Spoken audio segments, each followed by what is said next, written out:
블랙홀만큼 우주에서 미스테리한 존재도 없을 겁니다. 특히 블랙홀이 더욱 난감하게 느껴지는 이유가 있는데요. 블랙홀의 절반은 잘 이해하고 있지만 나머지 절반은 도통 이해할 수 없기 때문이지요. 천문학자들이 비교적 잘 이해하고 있는 블랙홀은 무거운 별이 폭발과 함께 남기는 항성 질량 블랙홀입니다. 이렇게 만들어진 블랙홀은 태양 질량의 10에서 100배 사이 수준의 육중한 질량을 갖게 되죠. 이렇게 만들어진 블랙홀의 씨앗을 가벼운 씨앗이라고 부릅니다. 요 정도 수준의 블랙홀의 탄생 과정은 꽤 잘 파악하고 있죠. 하지만 훨씬 무거운 블랙홀도 존재합니다. 은하 중심에 살고 있는 초거대 질량 블랙홀이죠. 보통 태양 질량의 수백만에서 수십억 배 달하는 어마어마한 질량을 갖고 있습니다. 단순히 가벼운 블랙홀들이 모여서 성장한 결과라고 하기엔 그 질량이 너무나 무겁죠. 그래서 일부 천문학자들은 항성 질량 블랙홀과 전혀 다른 별개의 기원을 갖고 있을 거라 추정합니다. 빅뱅 직후 우주의 밀도가 훨씬 높았던 머나먼 과거에 거대한 구름이 한꺼번에 수축하면서 무거운 블랙홀의 씨앗이 반죽되었을 가능성이 있지요. 이렇게 형성될 수 있는 가상의 씨앗을 직접 붕괴한 블랙홀, 다이렉트 콜랩스 블랙홀이라고 부릅니다. 아직은 그 실체가 확인되진 못한 이론 속 개념이죠. 여전히 은하 중심의 초거대 질량 블랙홀이 항성 질량 블랙홀과는 본질적으로 다른 종인지 아니면 그들이 성장해서 만들어진 같은 동종인지 아직 밝혀진 것은 없습니다. 이것을 검증하기 위해선 정말 직접 붕괴한 블랙홀이 우주에 존재했는지를 확인할 필요가 있겠죠. 그런데 최근 그 전설 속의 블랙홀로 의심되는 존재가 발견되었습니다. 제임스 웹을 통해서 우주 끝자락에 이제 막 초거대 질량 블랙홀이 반죽된 것으로 의심되는 놀라운 현장이 포착되었죠. 과연 인류는 아직까지 풀지 못한 블랙홀의 탄생의 비밀을 드디어 밝혀낼 수 있을까요? 우주먼지 현자타임즈, 최근 제임스 웹으로 발견된 초거대 질량 블랙홀의 씨앗으로 의심되는 놀라운 천체에 관한 이야기입니다.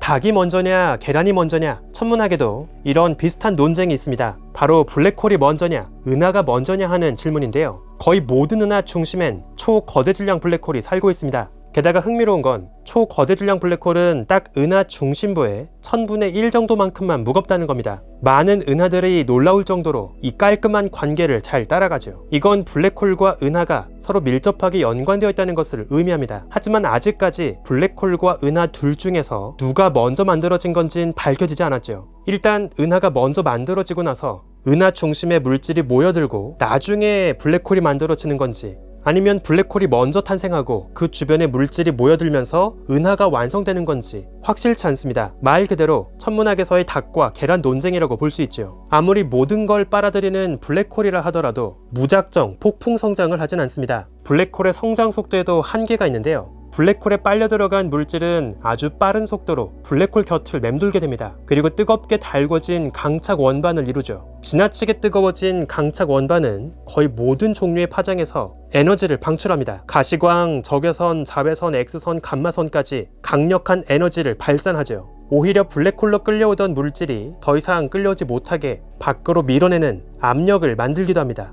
결국 블랙홀이 물질을 빨아들이고 성장하는 속도는 무한정 빨라지지 않습니다. 블랙홀이 얼마나 빠른 속도까지 물질을 집어삼킬 수 있는지 그 성장 속도의 한계를 에딩턴 리밋이라고 부릅니다. 아무리 블랙홀이라 하더라도 이 에딩턴 리밋 이상으로 더 빠르게 덩치를 키우는 건 불가능하죠. 블랙홀 스스로도 그러한 성장은 버티지 못할 겁니다. 바로 그래서 문제가 발생합니다. 우리가 비교적 기원을 잘 이해하고 있다고 생각하는 항성 질량 블랙홀은 고작 태양 질량의 수십 배 수준밖에 안 되는 가벼운 질량을 갖고 있습니다. 이런 자그마한 블랙홀만으론 현재 은하 중심에 존재하는 육중한 초거대 질량 블랙홀을 만들 수가 없죠. 에딩턴 한계를 초월하는 엄청나게 빠른 폭풍 성장을 해야만 가능합니다. 일반적인 블랙홀의 성장 속도만으론 항성 질량 블랙홀을 초거대 질량 블랙홀까지 성장시킬 수가 없다는 것이죠. 그러기 위해선 우주의 나이보다 더 긴 세월이 필요합니다. 그래서 천문학자들은 초거대 질량 블랙홀로 성장하는 별도의 무거운 씨앗이 있지 않았을까 추정하는데요. 빅뱅 직후 초기 우주에서 거대한 가스 구름이 한꺼번에 수축하고 태양 질량의 수천, 수만 배 수준에 이르는 블랙홀로 한꺼번에 붕괴버릴 수 있습니다. 그 어떠한 별도, 은하도 만들지 않고 블랙홀의 씨앗으로만 반죽되어야 하죠. 상상하기 어려운 개념이지만 이런 방법이 아니고선 현존하는 초거대 질량 블랙홀을 설명하기가 어렵습니다. 그런데 최근 제임스 웹이 이 블랙홀의 씨앗으로 의심되는 천체를 발견한 것이죠.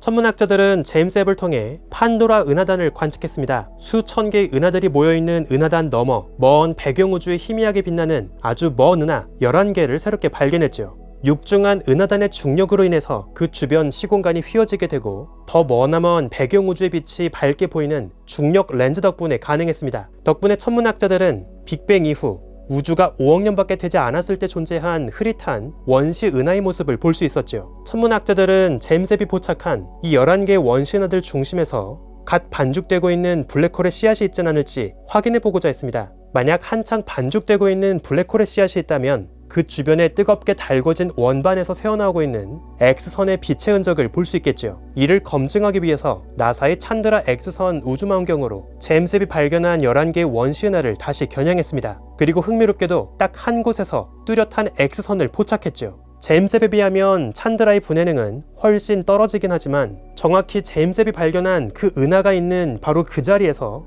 X선이 강하게 방출되고 있습니다. 특히 방출되는 X선은 넓게 퍼져 분포하지 않고 좁은 영역에서만 새어나오고 있는데요. 이건 블랙홀처럼 아주 작은 크기의 특정 천체가 방출하는 X선이라는 것을 의미합니다. 천문학자들은 이 은하에게 UHG1이라는 이름을 지어주었습니다. 역대 가장 먼 초기 우주에서 새롭게 발견된 블랙홀의 씨앗을 품고 있는 은하라고 볼 수 있죠. 블랙홀에서 얼마나 강력한 X선이 방출되는지를 통해서 블랙홀의 성장 속도, 질량을 알 수 있는데요. 블랙홀 주변에 빨려 들어가는 물질의 양이 더 많을수록 또 더 빠르게 맴돌면서 뜨겁게 달궈질수록 강한 X선이 방출됩니다. 천문학자들은 간단한 계산을 위해서 현재 이 블랙홀이 최대 성장 속도인 에딩턴 리밋에 도달한 상태에서 덩치를 키우고 있다고 가정했는데요. 이 가정에 따르면 이 블랙홀의 질량은 태양 질량의 60억 배 정도로 추정됩니다. 그런데 여기서 흥미로운 점은 이렇게 추정되는 UHG1 은하 중심의 블랙홀의 질량이 놀랍게도 UHG1 은하 속 전체 별 질량보다 더 무겁다는 겁니다. 앞선 관측을 통해서 이 은하에서 추정된 별 질량은 태양 질량의 4천만 배 수준입니다.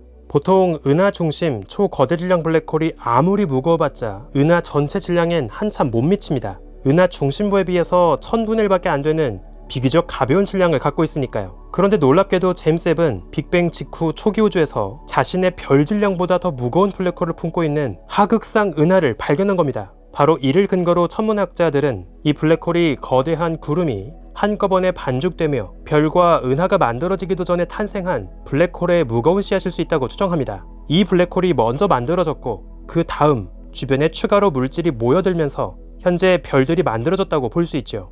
즉 절대 끝나지 않을 것만 같았던 천문학에서의 닭과 계란 논쟁, 블랙홀이 먼저냐 은하가 먼저냐의 싸움이 드디어 끝나게 될지도 모르겠습니다. 정말 이번 발견이 사실이라면 블랙홀이 먼저 반죽되고 그 다음에 은하가 만들어지는 것이라 볼 수 있겠죠. 만약 빅뱅 직후 태양 질량의 수만 배 수준의 블랙홀 씨앗이 반죽되었다고 가정하면 현재 관측되는 UHG1 은하 중심의 블랙홀 질량을 딱 설명할 수 있습니다. 태양 질량의 수만 배 수준의 블랙홀 씨앗이 지난 5억 년간 에딩턴 리밋 이내에서 덩치를 키운다면 딱 지금쯤의 블랙홀 질량을 가질 수 있게 되죠. 이것을 근거로 천문학자들은 빅뱅 직후 한꺼번에 반죽된 블랙홀의 씨앗이 이 은하 중심에 살고 있을 거라 추정합니다. 물론 아직은 모든 비밀이 풀렸다고 단언하긴 어려운데요. 일단 제임스 웹 관측으로 추정된 먼 은하의 별 질량에 대해선 아직 많은 의문이 제기되고 있습니다. 또 X선의 세기로 블랙홀의 질량을 유추하는 방식에도 세심한 가정이 필요하죠.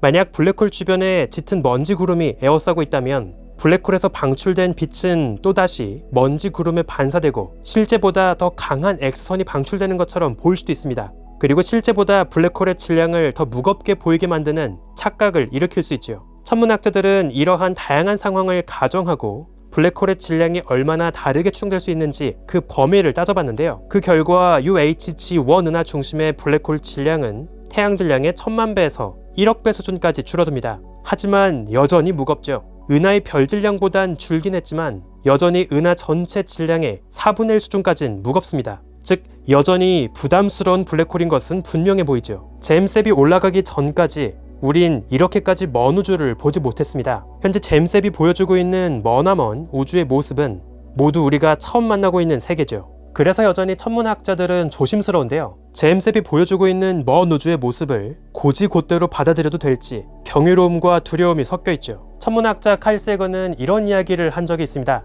놀라운 주장엔 그만큼 놀라운 증거가 필요하다고 말이죠. 과연 이번에 포착된 이 지나치게 무거운 블랙홀의 모습은 초기 우주에 대한 상식을 뒤집는 놀라운 증거가 될 수 있을까요? 우주먼지의 현자타임즈 오늘은 여기서 마칩니다. 구독과 좋아요도 부탁드릴게요. 우주먼지 여러분 감사합니다. 안녕.